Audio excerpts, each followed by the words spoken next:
D'abord, je suis toujours loyal au chef de l'État. Et je ne pense pas que les gens, mes profondeurs, font plus ou bien aiment plus le chef de l'État que moi. Peut-être comme moi, je ne suis pas flatteur, on croit que je suis timide, mais moi, je soutiens le chef de l'État dans les faits, dans les actions. Et je crois que c'est ce qui compte. Deuxièmement, je rejette toute idée de m'imputer injustement un qualificatif d'incompétent. D'abord, je vais être incompétent comment? Vous savez que moi, dans mes habitudes et partout où j'ai toujours travaillé, aucun courrier ne passe 48 heures dans mon cabinet. Et tous ceux qui ont toujours travaillé avec moi, que ce soit dans les ministères, dans les entreprises, dans les cabinets, ils le savent que chacun, lorsqu'il reçoit un dossier, il doit me le retourner 24 heures après. Et dans mon cabinet, dans mon propre bureau, ça ne peut pas faire plus de 24 heures. Donc, si quelqu'un vous donne, ne fût-ce qu'un exemple en disant que tel dossier était entré et qu'il a traîné chez moi plus de 48 heures, c'est qu'il est menteur, il n'apportera aucune preuve. Deuxièmement, ceux qui disent que je n'ai pas impulsé le contrôle, que j'ai bloqué qu'on puisse inviter ou convoquer des membres du gouvernement ou des mandataires, mais ils ignorent ce que disent le texte. Le texte dit que c'est le président du Sénat qui a cette compétence, cette prérogative. Ce n'est pas un vice-président d'inviter un ministre ou un DG. Bino, mbote bisike zwami bino, mbote na ba abonné nyonso, ba abonné fidèle. Il y a ma chaîne de référence la bino, ma chaîne par laquelle vous allez toujours informer sur les actualités politiques de la République démocratique du Congo. Nazanga mon côté, je suis toujours accompagné et Nande Konangai Ale Moloto, pour Boebi, to Sirenoma et pour Yakiti Sakamoto, pour ne pas aussi monopoliser parole. La rotique appelée Ale Moloto, appelé Sabino Mbote, par internaute de la vision. Mbote Nabino, ba papa, Mbote ba maman, Mbote Nabana ya Mbokaya, il y a République démocratique Congo, partout. Au Bozolanda biso. Alors tozane sengo koya ko partager elongo na bino ba actualité pe ba information ya makambo etali la République démocratique du Congo. Bandeko tolobaka ngo tango nyonso. Soki bomoni ngana ndeko docteur toye awa c'est que toye pona likabwa mabele. Toye kolobela mboka Congo. Awa wa bandeko ba congolais la République démocratique du Congo, bandeli. Que les Congolais sont disposés, il y a Kolanda Biso, il y a Koyoka Biso, il y a Bino Sangonini, Bandeko, il y a Kobete Bino Masolo, il y a pour se préparer dans Ndolo. Kobete Solo, Kobete Solo, il y a complicité, il y a papa, il y a Viendoki. Tokobeta Solo, il y a Mukonza Mboka en colère contre tous les ministres. Tant on a tous les ministres, Yomi Longola Soro Salagi Musala Malam. Nyonso. Chef de l'État en colère contre tous les ministres. Miyibi. Évaluation au Salama. Donc, ils sont exceptionnels.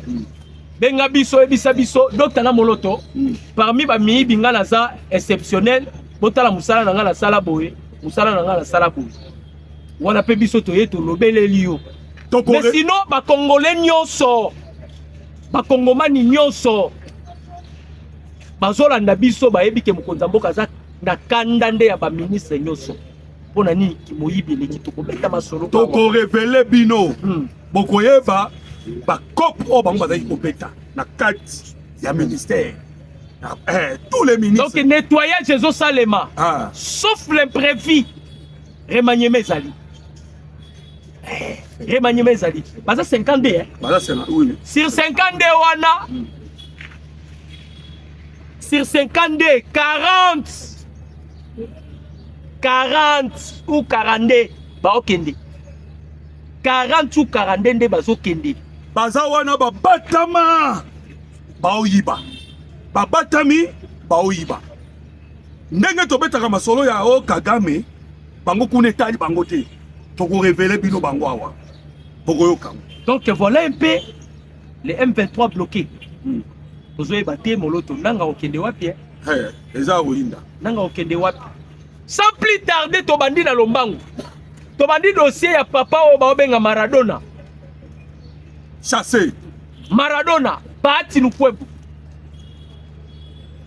Moi je me pose la question Bahati au moins aza PPP non oui Coco. Mais normalement il faut qu'il retraite aza PP to suis quand on a style qui PP est-ce que Bahati ko ke PP ba Coco na lobake nga pe na mporta implice na République démocratique du Congo place yo za Bahati na Sénat aucune loi na députation donc Congolais a bénéficié na politique à Bahati te na Congo et l'autre côté toi na l'autre côté bénéficier to ko kanisa Bahati ke papa akei tala kutu yenda a créer ke lokoyo tala kutu yenda a créer ke lokoyo toi na politique toi na l'autre côté to ko beta ni solo Bahati et pourtant atamboli partout na Mobutu na musée na Joseph Kabila.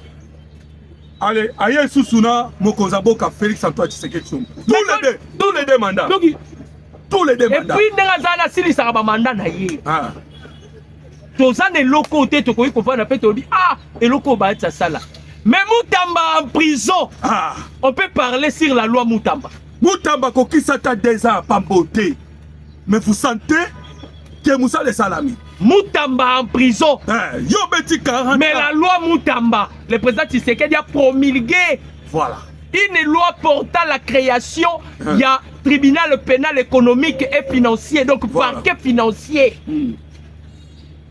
Na état généraux de la justice au Moutamba Salaka. Voilà. Et loko memelaki asali eloko. Voilà. Et s'il a memi conclusion pas ya Mukonzamboka, bi Mukonzamboka. Pour qu'on miibi créer loko yo. Moutamba lobi créer loko. Depuis une conducta, on a constaté Moutamba jeune mais Bahati Lukwebo Pépé, yé Pépé. Donc jeune a un souci à vie. Encore Luka peut-être a gagné pour régner. Mais il a voulu servir d'abord le peuple, son peuple. Maradona, l'homme a continué sa lettre d'émission. Nenga kotisika lettre d'émission quand ba membre de parti politique n'a pas désavoué baboyé complètement babi papa aussi au collier il est na retraite ya ebisaki biso problème ça ya ba test était problème ya bato c'est que yende mutaliboso problème voilà pourquoi ça problème akei donc mutaliboso yé problème bande ko ba congolais awa Kagame a roulé biso. Alingaki a roulé biso. Au travers Batounaye Oyacha Awa. Ah, Tozolo Babo, j'espère que CNC, CNS, Ozo Kabiso quand même, hein. Aner et autres. Okende aux alentours, Yabanda Kweza ya Babo marché. Voilà. Banda Kunyoso Ezana Babo marché. Voilà. Vous, si vous voulez aussi, vous qu'on se renseigner même dans la population. Même dans la mabongo, où ils ont tout autour. Ndolo est visé. Voilà. Et bateau, bah ça l'opération dans Ndolo. Bah suivre banda kuna bango na bon marché, na ba Bouddha, na ba ça aux alentours. Parmi ba secret et bimi, oyo ba imana bimi saki. Parmi les secrets, on a Tade Abimisi, le DG à FPI. On a qui kokangaye à Fragante, à Sololana, na oyo Azaria Surubero, soi-disant pasteur, na Nyarigabu, les rebelles. Bazo préparer planning comment bakoyi ko beta kuna ndolo, comment bakoyi ko beta chef de l'État coup d'État. Parce que babanda qui koyeba déjà que lobby le 18 et au souke la bango mabé. On a peut te dit solo parce que Paul Kagame a mis l'ingi sous la singaye. Voilà. Ça le peuple congolais. Alors, vous comprenez déjà que la fois dernière, Bazaraki a arrêté et belé une affaire de 700 personnes. Au bas le côté qui va en maboko, tina niveau ya maluku. Bakanga qui va en belé. Tout le signalé bandeko ba congolais ba aimer parce que boyebi que tant nous sommes sapino que ndenge tosalaka baémission boye balive na biso ezalaka menacé. Voilà pourquoi toni bomatisa bageme e bageme na bino nde kopermettre mpe bato mosusu bakota balanda biso. Donc nde toloba awa bandeko bakongole Paul Kagame elongo na bafrançais bango tout na plan na bango bamoni ke Tshisekedi les a bloqués na bacoin nyonso. Voilà pourquoi c'est le loko bango bazaki ka ko préparer eza kaka coup contre mokonzi mboka. Je pense que bomonaki Hippolyte Kanambe alliance obo bengi na kombo Joseph Kabila. Bino to bengi na kombo Joseph Kabila. Biso banda ka toza o bengi ka Kanambe. Azalaki na Congo Brazzaville. Discrètement ayaka na Congo Brazzaville. Et vous savez qu'est-ce qu'il a créé? Et Nini Tikaki. Voilà pourquoi Toye Bisabino qu'à un moment où il y a eu une tentative. Il y a évasion. Prisonnier. Des officiers rwandais. Ba officiers ba M23. Oh Tolokotaki moko na ligne de front. Ah tozoloba azawana na ba très le quoi ba tuwe ba se ba bimaki bango baza na minute oyo na coup d'ordre mais il y en a d'autres autres ko baza kuna. Alors oui bien que ba criminel ba tika na kate à tous les moments baza ko luka ndenge nini ba kokiko libérer bande ko na ba prisonnier. Voilà ce qui se passe en ce moment. Alors mais comme Congolais ne to ebisi na bino que ils ont essayé et le plan wana ezalaki que lorsque bako beta prison et fumwami baluka ndenge nini bakatisa na ngambu et le vieux wana o bino boyoki déjà auti suko baksa manda mususu yonga na mitunaka bino bayebo telemela Tshisekedi qui est encore jeune Tshisekedi nanu oyo azana nu manda na ezali bo luka kende mais ça suye wana kuna na ngambu Très jaloux. Auti ko baksa manda na 94%, 94 94,58. 94% levé wana ngam. La politique à l'élo. La France nani. Voilà. France a consolé ta consolé. Belgique a lobby logo mon côté. Union européenne kutu batika li bouche be. Mon côté na kati na bango a fungoli munoko na e aloba par rapport ya élection ya Sassou Nguesso. Mutalobi de côté. Mais tant que Tshisekedi à côté les maawa, tant que Tshisekedi à côté, kaka pona na nukamwetali révision à constitution o ezali droit na ye. Parce que ba président nyonso basala ba révision. Bomona des individus mususu bakolamuka babimi po ba banda ko chama kelele. Bande ko ba congolais. To yebisaki na bino déjà to baki na belé ba congolais que nous sommes en démocratie. Ouais. Boko kenena irne pour voter votre nom contre la constitution Zoya. Parce que ça déjà. Nous n'allons pas permettre, parce que ça vendu des années. Hein? Voilà, nous allons saluer notre grand frère HK. Parce que Aloba Kelo Romoko, Tshisekedi partira lorsque eux partiront. Tant que ça soit Okende. Soit que ça soit Kei, Kagame Kei, Museveni Kei. Voilà, Tshisekedi pas Kei. Aussi longtemps bango bazali Tshisekedi peut akuzala wana akovanda wana parce que toyebi tous ces vieux là baza tout autour bango nde baba kolo guerre oyo baba kolo guerre misuba libanda misuba na tati bango nde bakolo guerre bande ko ba congolais ndenge ka moloto alobi et c'est que les gens oublient institution tikalaka. Pardon. Les hommes parlent. Mais le document de l'institution est tikalaka. Bande konangai. Touti komona makambo uti ko salama aux États-Unis d'Amérique. Paul Kagame falaki nenge batfane ko ba bozoki les choses aux États-Unis pour nani bande ko ba congolais. Toyebisaki Kagame nzeto yo matela ki nzeto yango pe okokite la. Voilà. Président Tshisekedi a yebi déjà point faible ya Kagame. Et bato mokili balobaka, lorsqu'on connaît déjà la faiblesse de son adversaire, match est facile sur terrain. Voilà. Donc babiloko boyokaki ouvrir les amis, onini, ok, ça là qui plan par rapport à biloko il fallait que ça la mal à Washington. Lorsque Kagame a délégué toute une délégation aux États-Unis, makambo bakenzi makuna eske ba ebisi Kagame a yebi déjà que batuna yeba nzimi kuna. C'est la toute première fois de l'histoire que les États-Unis parlent sur le mesure défensive du Rwanda. C'était hier.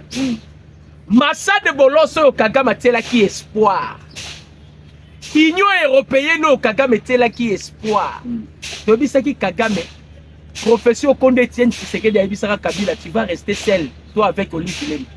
Yango pezola tayu. Otikala yomoko na Ange Kagame. Ange Kagame. Na Ivan. Okotikala yomoko. Sur ce, ils vont maintenant activer dernière carte Kabila Tikela Biso. Il y a banani, il y a mandataire public. Mandataire public oyo, babimisaka bamisolo na bango pour financer la rébellion. Mandataire public oyo babimisaka bisolo na bango na solo bela mandataire nyonso te. Moi je parle de ceux-là. Oh bamiyebi ke baza déjà na trouara parce que batu baokangama. Baokangama belé. Batu bazokangama. Est-ce que moloto vous avez remarqué que basango bavandi mo kimia mikolo? Oui, bavandi kimia. Bavandi kimia pour la. Non, kimia na bango, il faut voyeba que depuis Monseigneur Bernard a permis ça qui va secret nyonso. Les trois secrets oyo ba isenko ba bomba ki tribalisme, corruption, tant ba élection et surtout complicité na Rwanda. Complicité na Rwanda. Tous les secrets bimaki. Donc, si on comprend bien, force ya Kagame, ce n'est que des Congolais. Et pardon, des étrangers. Parce que Chole, na Landeli, babeza Gabonais. Ambongo, balorote na Centrafrique. Au moins, Mouteba Malawit. Mouteba Firgence, Mouteba Malawit. Eric Isenga peut toujours la nationalité. Il y a STC. Mais ces gens-là sont tous des étrangers. Et Batali Biso qu'ils ne sont pas congolais et ils ne s'intéressent même pas à la bande de Kolamiso na Goma na Bukavu. Voilà. Pourquoi invasion rwandaise na sol congolais? On a vu en aucun jour sur la téléma, toi en bon téléma, jamais pour dénoncer l'agression rwandaise. Voilà. Donc, si bande kwa Katanga, vous qui pensez pas à Moïse Katumbi, qui est Katumbi? Katumbi est le pion majeur à sa dernière carte, il y a Paul Kagame, à sa jonqueur. Et vous allez remarquer Katumbi a une relation moko étroite na banani na bamupi. D'ailleurs, Bangonde ba qui na système, il y a sécession katangaise. Voilà. Après koyoka Nisa Kabila na Katumbi bunagane kwi. Est-ce que boye barango? Pona nini? Bavanda ki ba non. L'intérêt la biso commis à danger. On a déjà président Tshisekedi qui est à Vatican. Voilà. Pour la cause la découverte, il y a 60 millions de dollars américains au Ebimaka par an. Entreprise ni ne peut s'arranger Perenco. Entreprise pétrolière et peut s'arranger 60 millions de dollars par an. Et pas basango. Bandeko ambongo bozomona na chole bomona. Via l'ixiro ba menaka. Bandeko nous sommes des pauvres. Oui. Oyebi jipa mbongo atambola kanango. Ça coûte combien? C'est une affaire à 150 000 dollars. Boebi Jeep, sur la tambola, sur la toutine, à la villa, na nini na Gombe, sur le wana bozomona. Bana vie, oh boko ko imaginer te mbongo bazu wapi? Mafia, blanchissement d'argent.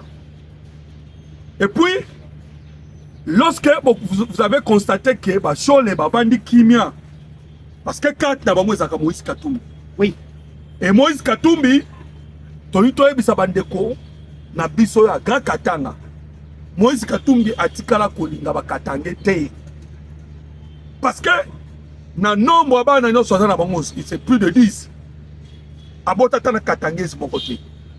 kana rwandais moment otoza oyo Paul Kagame apesa ye rwandais zo baza na ye mosi na ye rwandais mais parla maintenant ya basango toyebisaki bino bandeko bakongole ke ntango nyonso oyo boyokaka Kagame en difficulté basango babimaka soki basango babimite soki ndeko docteur soki basango babimite yebaka ba ADF babimaka. C'est ça. Vous allez constater que quand ils sont en difficulté, ba ADF mikolo wana ba ADF ba koboma en désordre. Lobi ba uti koboma 12 personnes. Hein. 12. Donc, et dans un système oyo ba Rwandais ba travaillaka. Donc baza déjà na ADF, baza na M23, baza na Turanarero, baza na basango, baza na ba Moïse Katumbi, donc ba travailler Jawana. Voilà pourquoi vous allez constater que na moment oyo Moïse Katumbi ndekati na bango baza na ngombe basango basai kozonga sima. Mais okomona bango bakobima. Bazobima d'ici là déjà bakobima. Tolinga ki to bakisela bino eloko moko par rapport makambo zo leka aux États-Unis d'Amérique. Ndenge to yebisala bino ke c'est pour awa tolo ba 6 et baluki 9. Bayebisi Paul Kagame boye kuna délégation na bango bakendaki. Babina moment oyo bandeko boko ko tchana nous ba commentaire en aimant et en commentant votre soutien à mokonzi mboka. Parce que Kagame liboso za ikoloba nini na tcheba mesure défensive na ngai pour na ba FDLR ceux qui vont neutraliser FDLR na retirer mesure défensive na moment moko Maman Thérèse Kaikomba to travailler et que comme que et commis retrait ba M ya ba troupe rwandaise et que ça là-bas c'est là moko na neutralisation ba FDLR. Vous comprenez? Mais lobby siko makambo échangé. Ouais. Ba yebisi na Paul Kagame yo zo banda nanu pour retirer ba soda na yo. Si Kinshasa il y a cette deuxième position pour neutraliser ba FDLR. Voilà. Oui, mais pourquoi ba lobby bon moloto? Kagame avant ça la invasion na Rwanda. Alobaki azobundisa RDC parce que na Nord Kivu na Sud Kivu il y a des FDLR. Voilà. Autant yé na Nord Kivu Kagame ne nous a pas présenté les FDLR au Yaya Kikokuta. Voilà. Parce que Alobaki baza na Sud Kivu, na Nord Kivu. Na Rutshuru, na Masisi. Ah. Eza siko ba entité eza sous occupation na bango. Bango voilà. Lokola za zoba za mayele était bololé Kagame. Il n'a jamais présenté Batouana. Bamindele bafane. Sikoyo Kagame soyo bateke bamindele baleke na mayele. Les seuls bateaux bamindele ba okokate c'est le président Tshisekedi. Asili si ba Belge mayele. Macron yo wana mayele sili. Bakima Kimbangwa wana Antonio Guterres bakeko sa document pour obtenir une condamnation contre la République démocratique du Congo et tourner en vinaigre contre elle. Voilà. Kuna lisusu makambo bimika ya retrait. Que l'intégrité territoriale et la souveraineté de la République démocratique du Congo est non négociable. Voilà. Borokima sikoyo wapi. Alors Kagame andoi kokosa. Ndambala la raté Kagame à côté de biso na koma. Et boyebi ezala qui touche président Tshisekedi apesa ye bato bele baye bakate. Moloto yoke lokoyo. Président Tshisekedi azotambola. A voyager à Mabé. A voyager à Mabé. Na kotambola mukonza mboka azokende kolele pa bamindele. Pourquoi bozotika Kagame boma ba Congolais? Voilà. Pourquoi bozotika Kagame boma biso? Bamindele ba otuna ye, avez-vous des preuves que Kagame azoboma? Voilà. Président Tshisekedi a eu la première preuve. So boye baraté. Président Félix a sala livre blanc. Est-ce que ba Congolais boye bien? Président Tshisekedi a sala livre blanc. O eza na partie A na partie B. A même les Américains ba bi. Oh, c'est suffisant. On a besoin de preuves. Mais qu'est-ce que Tshisekedi devait faire pour Katali Samokili Mobimbake, Kagame, Asobo Mabiso, et que Basoda Kagame, Bazana Congo, et que M23 et Rwanda. Qu'est-ce que Tshisekedi devait faire? Tshisekedi Azomina Oya.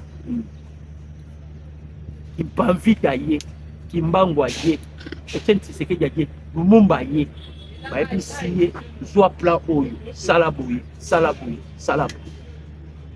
Tshisekedi na bimimba la bongo Kagame moins d'escarmouche soka lisa sekiti na Goma yo komona nde na hôtel wana ezaki provocation Kagame zoba na ba-américain basimba mutu ba bien biso nzokasa Kagame aza politicien nzoka zomba touche Kagame akesimba kura voilà bandeko lorsque Kagame akotaka na Goma c'est que nazoka image na Nations Unies bozaki na besoin ba préviter prévi yango Kagame na sol congolais te oh na loi internationale ça eza déjà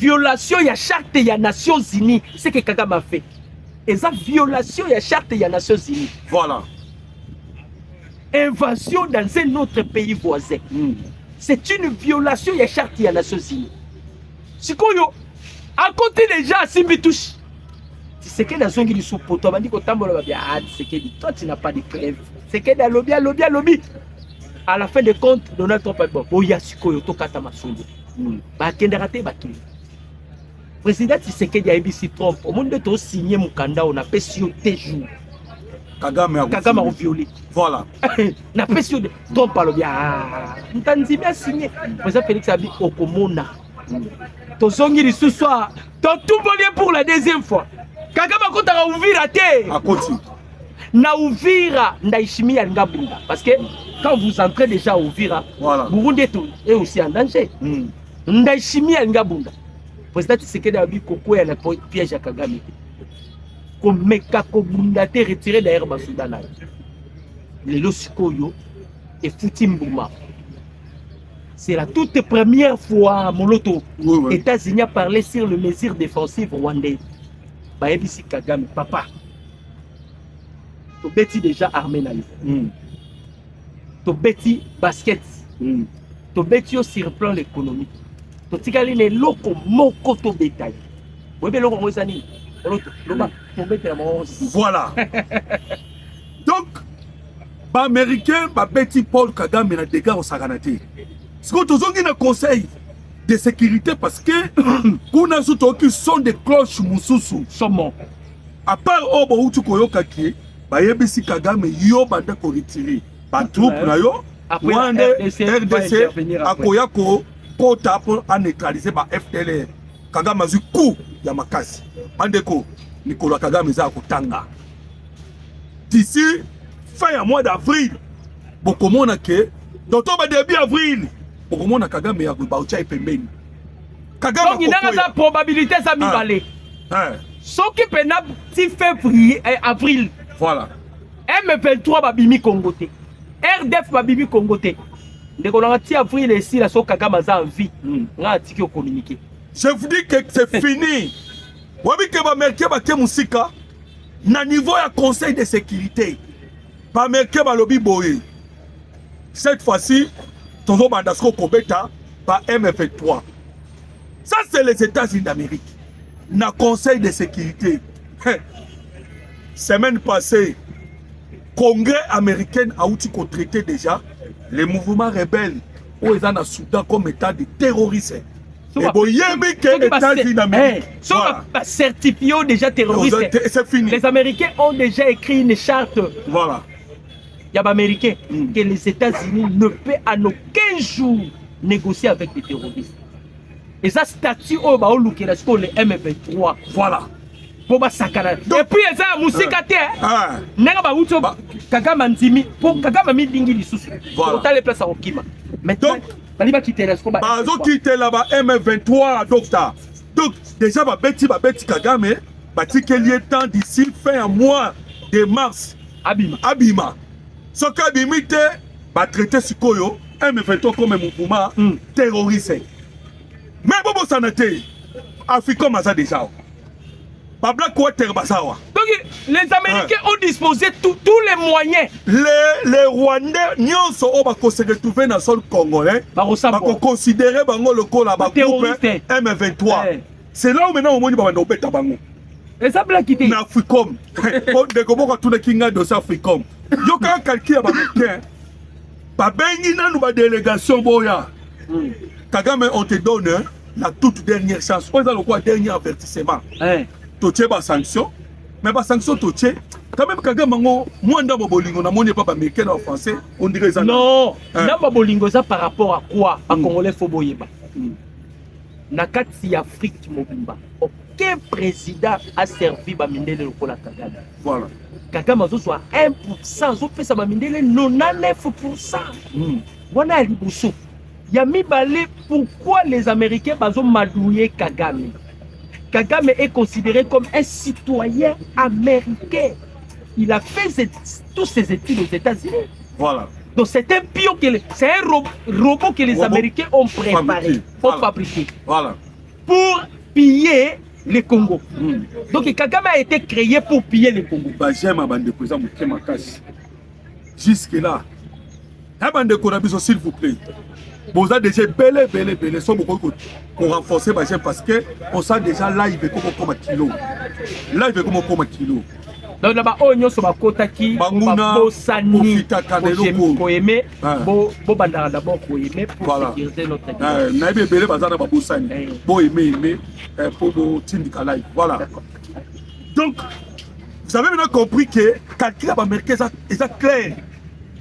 Kotoyo, ma petit ba sanction aux autres déjà. Lobby soit baxi sous sanction. On a goûté sur le Banque mondiale. Il a exclure le Rwanda. Le Rwanda ne a qu'à faire partir sous la banine de la Banque mondiale. Donc il va Amérique à ma bête. Eh non, Amérique soit sur la liste. Moi, Bazobenga, moi, Otokobenga, mois de mars, et ça mois d'enfer pour Paul Kagame. Ah non, non. Nous, abeta mandenga betamité. Donc, abeta bima kasi, parce que qui déjà Banque mondiale, dans le moment où il n'est pas sanctionné. Donc, qu'est-ce qui reste maintenant Paul Kagame? C'est fini. Il y aura maintenant des mouvements insurrectionnels. Oui. Même Basoda et puis peuple a roté le Basoda na Jamaïque qui babengani bango comme isko tout ya ba bazana Mozambique lobby ministre na bango Olivier Ndungireri wana zoba abandi koloba oh non tokolongwa na biso pe na Mozambique biso tokenda ka ko soutenir Mozambique bandeko ezali kolela ya muta ko ina velo balangage ya ministre affaires étrangères wana Olivier Ndungireri alobi bongo pamba te le problème est ça que tu sais qui bino déjà que soda rwandais $45. Donc ce qui fait vivre l'armée rwandaise, c'est sa mission. Ils font des gardiennages. C'est ce qui fait. Et puis, sur la foutier 2000, ils ont le droit à couper sa 1000 dans le canal. Donc, Kagame a pendant 30 ans, il a moloto. Voilà. Qu'il a gouverné le Congo. Il n'a pas même formé son armée, équipé son armée. Lui, il pensait qu'il continuerait à piller. Azobo Sanaki, il y a un adage qui dit Bayi Bakala Pocha qui saigne Balamoko. Soroye Lissou pour la deuxième fois qui saigne Bakaloboro. Et les gens vont comprendre que Oyibaka Yembo. Voilà. Donc, Nengazawana, c'est fini pour Naye. Alors, le ministre des Affaires étrangères, Olivier Ndungireri, Azolo Baboui. Oh non, pour quitter Nabiso Mozambique, Biso Torena Kosunga Bandeko. Donc, c'est la fin. Il y a triangle. Comment on dit triangle? C'est la Moutamba. Triangle. Réseau triangulaire. Voilà. Réseau on appelle Salamaki contre la République démocratique du Congo. France, Qatar, Rwanda. Et la France a soutenu Rwanda pour la Nini Total Énergie. Dans Mozambique. Côté européen, Laurence Kanouka. Azana entreprise na France. So ba yimi minéré aye na la France. Triangle. Voilà pourquoi mon France a soit vraiment Otobengi Paris Saint-Germain. Tangu ba nation nyonso. Après ça yango na Rwanda, okomo na Rwanda, visite Rwanda. Koto Qatar Airways. Hein? Bali na bango 3. Rwandais. Koto Rwandais. Tango oya na Rwandais. Oui, que Rwanda les Arabes. Qatari. Rwanda, Kacha Rwanda, Rwanda, une grande pourcentage, donc 55%. Il y a bénéfice, Ezali Yanani, il y a Qatar, 45% de Rwanda. Et puis, quand Kabarab Rwanda à Qatar, il y a un projet, il y a à peu près 6 milliards pour qu'on ait un aéroport à Rwanda. Ah, tu as besoin de déjà. parce que mbongo bazalaki kozwa na usine oyo tobenga ya gasabo. Donc moloto j'ai l'impression que même guerre oyo bairaniens nde babeti barabe c'est bien en quelque sorte. En quelque sorte ezali ifuti oyo nzambe apesa na bato nyonso. Qatar peut fallait assumer parce que Qatar azalaki na mauvais côté. Na minute oyo Qatar okomona parce que bayi Qatar baza bandeko ya Massad Boulos. Tango monaki Massad Boulos atengamaki mwa muke, c'était parce que alingaki a sauvé ba arabe. Mais Donald Trump a botola, je vous dis, ça c'est confirmé. Et je vous assure, processus à Doha et comment on approche à Donald Trump.